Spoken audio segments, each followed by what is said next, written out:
आप सभी को बहुत सारी शुभकामनाएं। आज हम प्रभु की आराधना करने से पहले दूसरा राजा 4 अध्याय और उसका 38 वचन से 41 वचन तक पढ़ेंगे।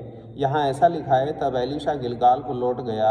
उस समय देश में अकाल था और भविष्यद्वक्ताओं के चेले उसके सामने बैठे हुए थे। उसने अपने सेवक से कहा, हंडा चढ़ाकर भविष्यद्वक्ताओं के चेलों के लिए कुछ पका। तब कोई मैदान में साग तोड़ने गया और कोई जंगली लता पाकर अपने अखबार भर जंगली फली तोड़ ले आया और फाँक फाँक करके पकने के लिए हंडे में डाल दिया, और वे उसको न पहचानते थे। तब उन्होंने उस मनुष्य के खाने के लिए हंडे में से परोसा। खाते समय वे चिल्ला कर बोल उठे, हे परमेश्वर के भक्त, हंडे में जहर है और वे उसमें से खा न सके। तब एलीशा ने कहा, अच्छा, कुछ मैदा ले आओ। तब उसने उसे हंडे में डाल कर कहा, उन लोगों के खाने के लिए परोस दें। फिर हंडे में कुछ हानि की वस्तु न रही। प्रभु अपने वचन के पढ़े जाने पर आशीष दें। मेरे भाई बहनों, यहाँ एक किस्सा है जो बहुत ही सत्य घटना है, और ये उस जमाने की बात है जब प्रभु का दास एलीशा परमेश्वर की सेवा करता था। उसका एक बहुत सुंदर आश्रम था जहाँ भविष्यद्वक्ताओं के चेले रहते थे। वो सब प्रभु के वचन का अध्ययन करते और प्रार्थना करते थे। उस जमाने में वहाँ अकाल पड़ा, और अकाल में जब प्रभु के लोग उसके सामने बैठे हुए थे तो एलीशा ने कहा कि उनके लिए कुछ हंडा चढ़ाकर पकाओ। और वो जंगली लता, साग पात, फलियाँ ले आए, पकाने लगे। और जब वो पकाकर प्रभु के दासों के लिए परोसने लगे तो वे उसे नहीं खा सके, क्योंकि वो बिल्कुल कड़वा था और जहर था। और उन्होंने कहा कि हंडे में जहर है। और प्रभु के दास ने कहा कि अब एक मुट्ठी मैदा ले आओ। उसमें मैदा डाला और वो बिल्कुल आशीष में भोजन वस्तु बन गया। मेरे भाई बहनों, ये घटना बहुत ही खूबसूरत है जो हमारे प्रभु यीशु मसीह के बारे में हमें याद दिलाती है। ये हंडा जो मिट्टी का हंडा है, जो मिट्टी का बर्तन है, इसके अंदर जहर है। ये समय अकाल का समय है। चारों तरफ कोई आत्मिक भोजन नहीं है।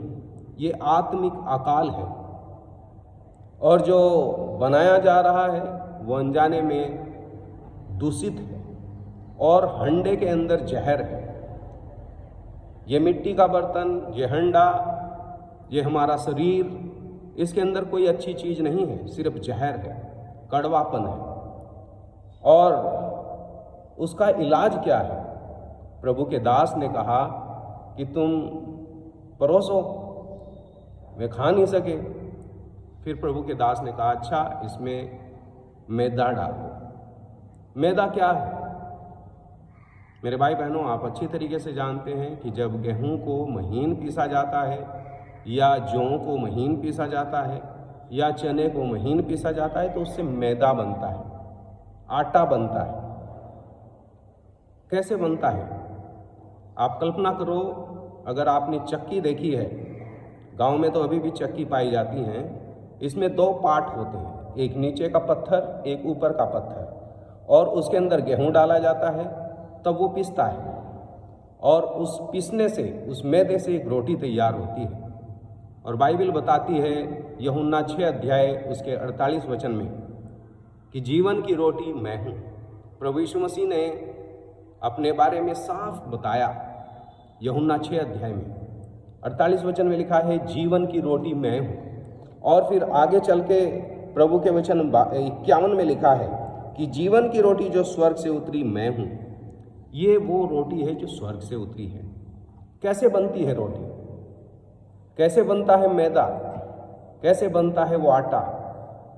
मैं आपको पहले ही बताया है, एक नीचे का पत्थर होता है, एक ऊपर का पत्थर होता है, और जब वो चलता है तो दाना पिसता है। बिल्कुल ठीक उसी तरीके से प्रभु यीशु मसीह नीचे से मनुष्य के पाप, अपराध और श्राप थे प्रभु के ऊपर। सारे पाप, सारा श्राप, सारी सजा, सारा दंड प्रभु यीशु के ऊपर था। और ऊपर से परमेश्वर का भड़का हुआ क्रोध, बाइबल का न्याय, परमेश्वर का प्रकोप, पवित्र ज्वाला भड़की हुई।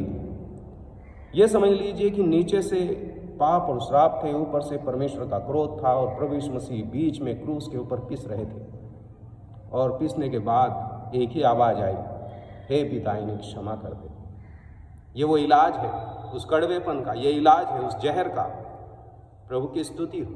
और यहाँ बाइबल में लिखा है, प्रभु के दास एलीशा ने कहा कि इसमें मैदा मिला। जैसे ही उस हंडे में, मिट्टी के हंडे में, जैसे उस मिट्टी के बर्तन में वो मैदा गया, वो प्रभु यीशु मसीह गया, वो जहर दूर हो गया। प्रभु की स्तुति हो। मेरे भाई बहनों, आपके जीवन में, मेरे जीवन में सिर्फ जहर था, सिर्फ मौत थी, लेकिन प्रभु की स्तुति हो, जब से यीशु मसीह आपके जीवन में, मेरे जीवन में आया, उसने उस जहर को ख़त्म कर दिया और आपको जीवन की रोटी मिल गई, आपको वो जीवन का जल मिल गया, आपको वो जीवन और अनंत जीवन मिल गया। प्रभु की स्तुति हो। प्रभु आपको बड़ी आशीष दे।